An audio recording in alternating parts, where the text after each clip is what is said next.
let's talk about exhibitions.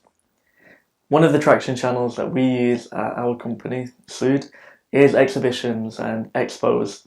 These are local business fairs, these are big exhibitions in places like the NEC, and these are where you can promote your business to targeted customers. So why should you do it? Exhibitions are a great way to promote your business.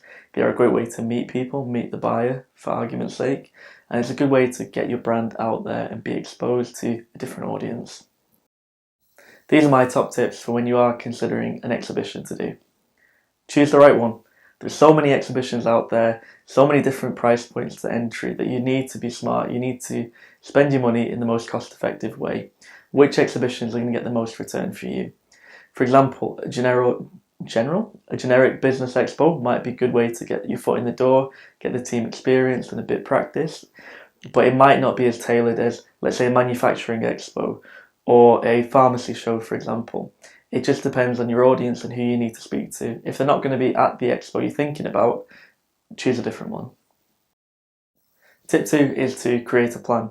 So have a plan, have an objective in mind of what you want to achieve from this exhibition. Do you want more brand awareness? Do you want X amount of clients signed up? Do you want X amount of meetings? And make sure you have a plan of action on how you're actually going to achieve that. If it's meetings with people, perhaps you can take your diary or your online calendars along with you and get people booked in at your stand there and then. Maybe you can offer some sort of incentive when people pass the details to you. So if they sign up at the expo, they might get a discount on your services, for example. Think about your plan, how you're going to execute it, and what you want to do. So tip number 3 is to promote yourself before the event. Going to the event is all well and good, but you need to make sure people know you're there. Typically, these type of events will have hashtags, they'll have community groups, either on Facebook or LinkedIn, where you can interact with people prior to the event. It's also a good way to see what other exhibitors are there, any competition that might be there, so you can check them out. And it's also a good way to make sure people who you need to speak to come to your stand during the event. Tip number 4 is to have no chairs at your stand. Typically, when you have chairs at a stand, people tend to sit down. And when I walk around an exhibition, I tend to see people sitting down, not engaged and looking disinterested.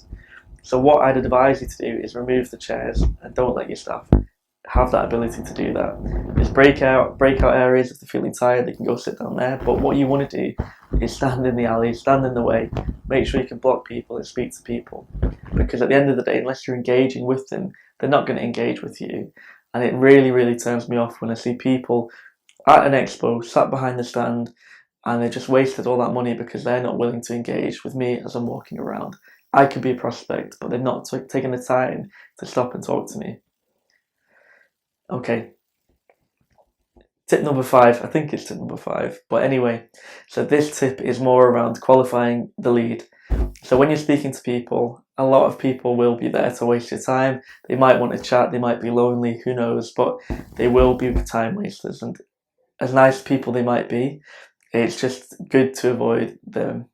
You've spent a lot of money on this exhibition, you spent a lot of time doing all your graphics, doing all your branding, promoting that you're going to be there. And what you don't want to do is waste your time speaking to people who are not for your business. If you are looking to speak to business owners about their websites, for argument's sake, like I might ask people if they have a website and if they do anything online or if they track anything through their website. Whereas if someone comes to me and they're not interested in that, or they don't have a website or they don't have their own business, it's probably not the right person I want to speak to. I might want to speak to decision makers only, so do you own a business could be one of my first questions. If they don't, I'll hear the answer. If it's not relevant to me, move on. Thank you for your time, but you're not the person I want to speak to. Be respectful of the fact that you've paid a lot of money for this. You need to make a return, and you're only there for either one day or a couple of days, so make the most of it. Finally, my final tip for expos and events is to follow up. Make sure that you follow up. There's going to be a lot of business cards coming your way, a lot of connections, a lot of great conversations, and if you do have a great conversation, take a note. Take a note of who the person was, what they do, what the conversation was about, and make sure to include that in your follow-up. It's a bit more personal, and it shows that you really listened and you really cared about what they had to say. And for me, that's really, really important. So what I would say to you is follow these tips. There's plenty more that I'm sure people will add, but they will help you have a good exhibition and event. And if events aren't for you, try a few, make sure you get some return, and if you don't, that's fine. Just try something else to promote your business.